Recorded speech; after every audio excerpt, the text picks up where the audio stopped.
This is why I love Kemi Badenoch. Here she is making mincemeat out of Dawn Butler. Question to the Minister is, the government briefed a clear message well in advance of this report landing. Why did the government do that? Mr. Deputy Speaker, I think it is disgusting that a member of this House will stand up and accuse people of being racial gatekeepers. This is the same nonsense we have heard time and time again, calling people Uncle Toms, calling people house Negroes and house slaves, and calling them racial gatekeepers.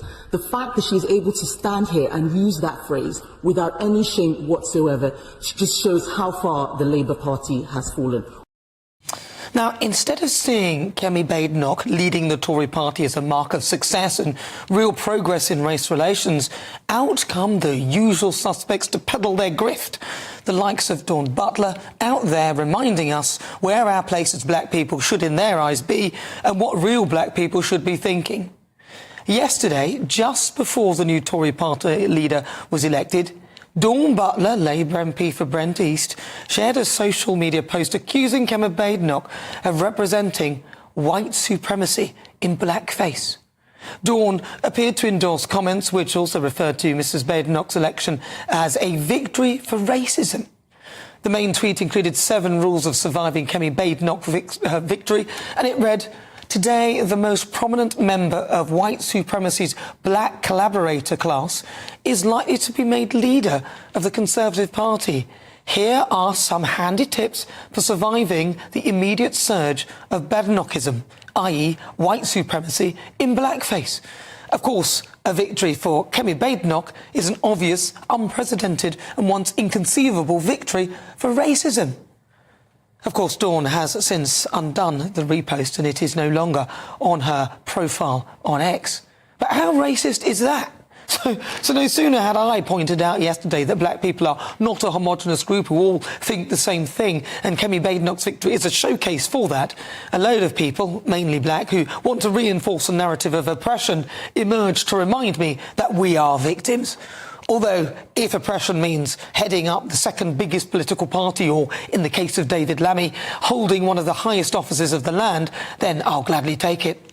A while ago, whilst Shadow's Foreign Secretary, David ranted that he would take the responsibility of being the first Foreign Secretary descended from the slave trade incredibly seriously. He said that his Guyanese parents would not have believed their skinny son in NHS prescription glasses who got stopped and searched on the streets of Tottenham could end up reaching the Foreign Office.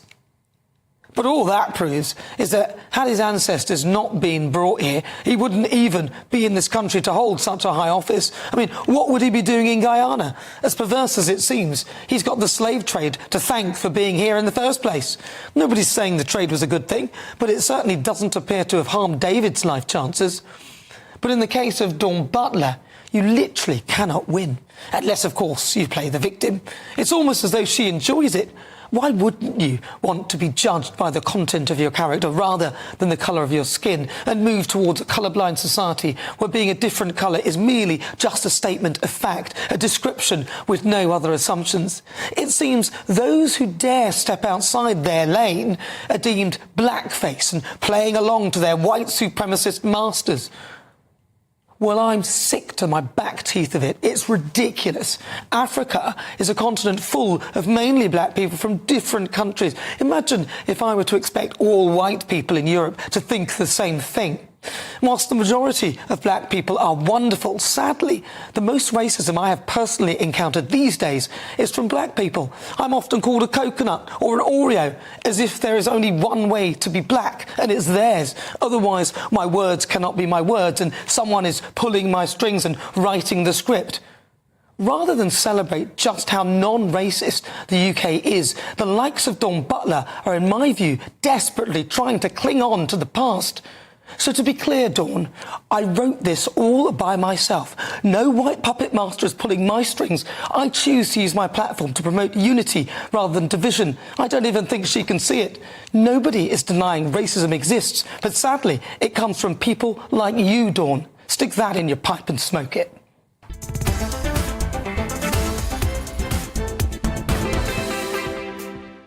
Well, let's stick with the topic of Dawn Butler. Let's get the thoughts from Labour MP Simon. Have I said that right? Sean, I knew it. I knew that, Sean. But I've exhausted myself in my rant. Sean. It was a great rant. I enjoyed it. You enjoyed it. You see, the thing is, I'm struggling to find people who are supporting any of the activity that Dawn Butler has just initiated. Where do you stand with it?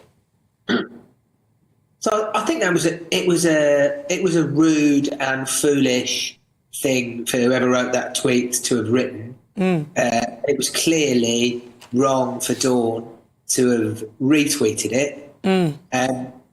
Although she didn't delete it, she didn't write it in the first place. I think a bit of proportion.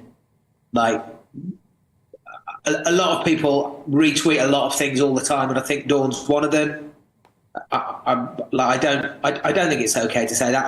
I find it hard to imagine Dawn actually herself defending those words. I think more likely she just didn't read it very carefully, and it's the kind of thing, as you say, like there's there are different views about this, aren't there? You've just put your the way you see that as a black British woman very clearly. As you said, she's got a very different view, which she's also entitled to. She probably retweeted that thing thinking, oh, these people are, basically on my side of this argument, and didn't look at the detail. And so I don't think we need to persecute her for the tweet. But I think it's a...